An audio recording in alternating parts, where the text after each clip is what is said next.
बहुत से लोगों के साथ प्रॉब्लम आती है कि उनका डाइट करने के बावजूद भी वेट बढ़ जाता है।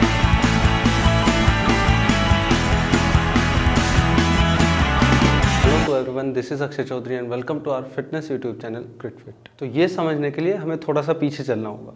आपने देखा होगा कि जब पहले लोग मोटे होते थे, जिनके पास फैट होता था, उनको हेल्दी बोला जाता था, और जो पतले होते थे उनको वीक बोला जाता था, कमज़ोर बोला जाता था। तो ऐसा क्यों था? तो इसके पीछे रीज़न क्या था? रीज़न ये था कि आप अगर एक एक्सपेरिमेंट करें और अगर दोनों को, जिसके पास फैट है और जो एक वीक है जिसके पास फैट कम है, उनको एक साथ भूखा रख दें, तो आप देखेंगे जो ज़्यादा सर्वाइव कर पाएगा वो जिसके पास फैट है वो ज़्यादा सर्वाइव कर पाएगा।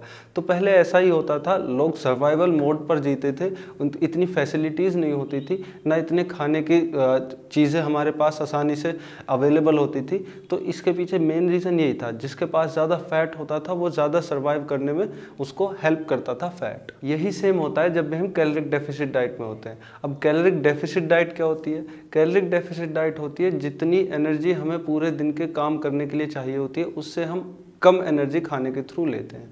कैलोरीज होती हैं, जब भी हम खाना खाते हैं तो हमें जो एनर्जी मिलती है उसको हम कैलोरीज में काउंट करते हैं।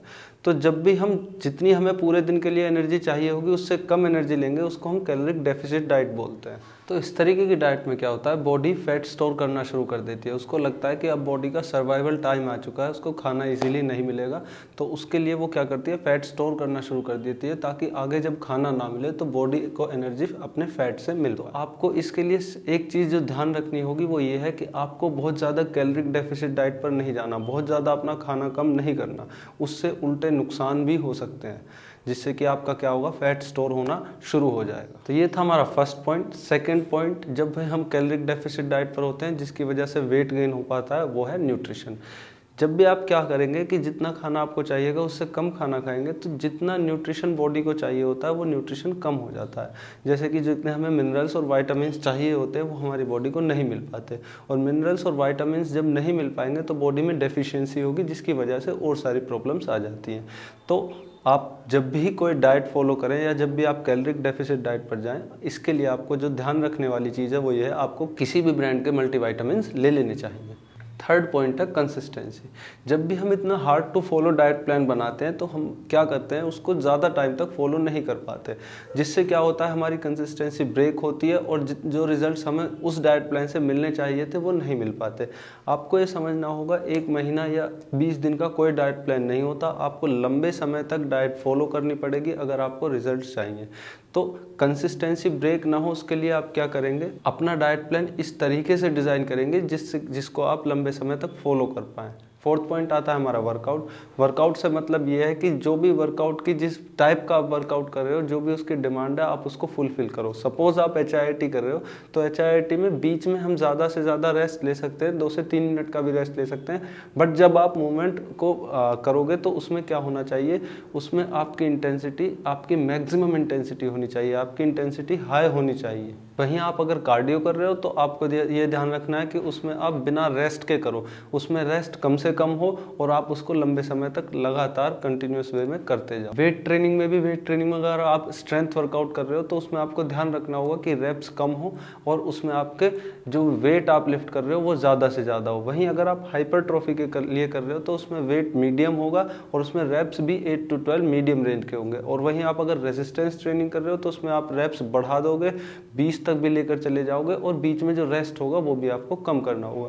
तो ओवरऑल वर्कआउट से मतलब ये है, जिस भी टाइप का आप वर्कआउट कर रहे हो उसका आपको ये पता होना चाहिए कि उसको किस तरीके से करना है, उसके बीच में कितना रेस्ट लेना है, और उसको जब आप करेंगे तो उसका रेप्स क्या रखने हैं और उसके सेट कितने लगाने हैं। तो ये सब आपको पता होना चाहिए, तभी आपके वर्कआउट का जो असल में उसका जो इम्पैक्ट होगा वो अच्छे से आपकी बॉडी पर दिख पाएगा। फिफ्थ पॉइंट है हमारा एक्टिवनेस। आप वर्कआउट से अलग पूरे दिन में कितने एक्टिव हो वो भी ये डिसाइड करता है कि आपकी कैलोरीज कितनी पूरे दिन में बर्न हो रही है।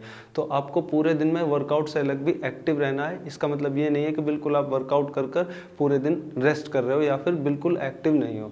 तो एक्टिव पूरे दिन में अगर आप रहोगे तो वो भी आपके वेट लॉस में और फैट लॉस में हेल्प करेगा। और लास्ट पॉइंट है हमारा स्लीप, जो लोग बहुत ज़्यादा इसको अंडर एस्टिमेट करते हैं। बेशक आप वेट लॉस, फैट लॉस या मसल बिल्डिंग कर रहे हैं, स्लीप 6 से 8 घंटे की बहुत ज़्यादा ज़रूरी है, और वो भी रात की इसलिए क्योंकि जब भी हम रात को सोते हैं तो लंबे टाइम तक सोते हैं और उससे क्या होता है, हमारी बॉडी में स्ट्रेस बहुत कम होती है। तो उस टाइम पर बहुत सारे ऐसे हार्मोन्स होते हैं जो फैट लॉस, मसल बिल्डिंग या वेट लॉस में हेल्प करते हैं, वो तब रिलीज होते हैं। तो आपको रात को कम से कम 6 से 8 घंटे की स्लीप डेली ज़रूरी है, उसको आपको लेनी पड़ेगी अगर आप fat loss, muscle building, weight loss कुछ भी करना चाहते हैं। ये थे हमारे 6 पॉइंट। एक बार मैं फिर से समराइज कर देता हूँ। सबसे पहला पॉइंट था कैलोरिक डेफिसिट डाइट पर जाने का जो हमें नुकसान होता है। तो हमें कैलोरीज इतनी खानी चाहिए जितनी हमें एनर्जी पूरे दिन के लिए चाहिए। सेकंड पॉइंट था हमारा न्यूट्रिशन। जब भी आप कैलोरिक डेफिसिट डाइट पर जाते हो तो हमारा न्यूट्रिशन कम मिलना शुरू हो जाता है क्योंकि हम उतना खाना नहीं खाते। तो उसके लिए आपको अलग से मल्टीविटामिन्स ले लेने चाहिए। थर्ड पॉइंट था हमारा कंसिस्टेंसी। आपको ऐसा डाइट प्लान डिज़ाइन करना चाहिए जिसको आप लंबे समय तक फॉलो कर पाओ। फोर्थ पॉइंट था हमारा वर्कआउट। वर्कआउट को आप इस तरीके से करो जो भी वर्कआउट की डिमांड है आप उसको फुलफिल कर पाओ। फिफ्थ पॉइंट था हमारा एक्टिवनेस। पूरे दिन में आपको एक्टिव रहना चाहिए। और लास्ट पॉइंट था हमारा स्लीप। आपको डेली 6 से 8 घंटे की स्लीप रात को लेनी चाहिए। आई होप ये वीडियो आपको अच्छा लगा होगा। Thanks for watching.